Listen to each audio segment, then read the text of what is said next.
come back. So far we have covered the by jump, your fighting stance, we've covered the jab, we've covered the shuffle kick, we've covered the rear kick, and now we're going to cover the cross. So this is one of the beginning steps that you can do that.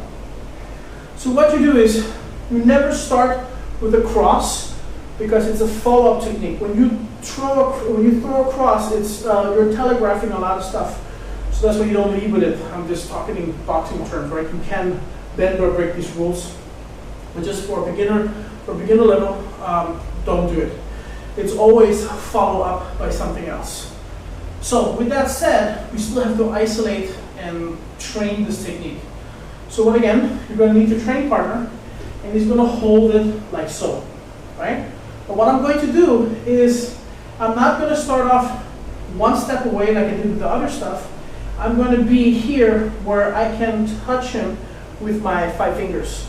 The reason I can do this is because this is just to give me the idea that I've already closed in the gap, and I'm here, and now I'm primed, I'm set to throw it across. The way you do this is that you make sure that you can touch the pad with your lead hand.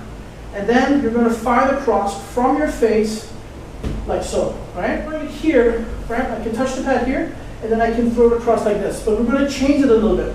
We're going to use a Panantukan way, or a Filipino boxing way of doing the cross. We just feel it just works better in our structure. It's not saying that the Western boxing cross is not there. It is saying that this is how we prefer to start it off. So you start here, make sure you can touch the pad. Instead of just throwing the cross straight in, what you're going to do is you're going to take a 45 step with your lead foot, like this. So if this is the target, 45 degrees this way, like that. As you do that, you're going to leave your shoulder, your hip, and your rear foot, and your fist behind. There.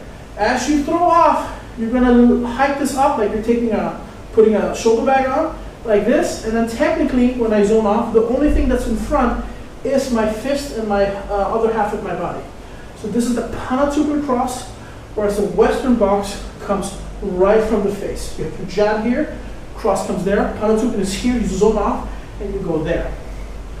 So the Panantukan cross has more power, but it's slightly slower in firing.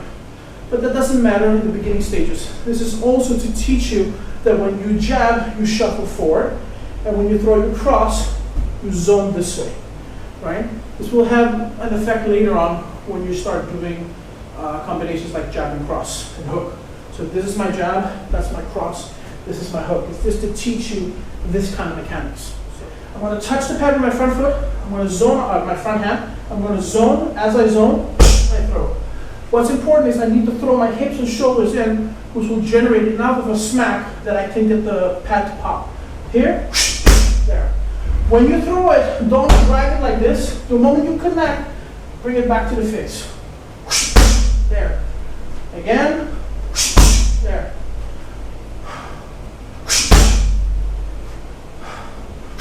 Try not to do this. Hit, and then let it drift. The moment you hit the pad, hold it right back to the face. Get closer. There. Throw your hips and your shoulders so you get the most bang out of your buck. Right?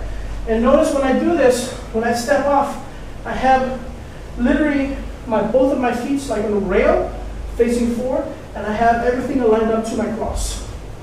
So again, make sure you have the distance. There. Initiate with your hip and your footwork. Again.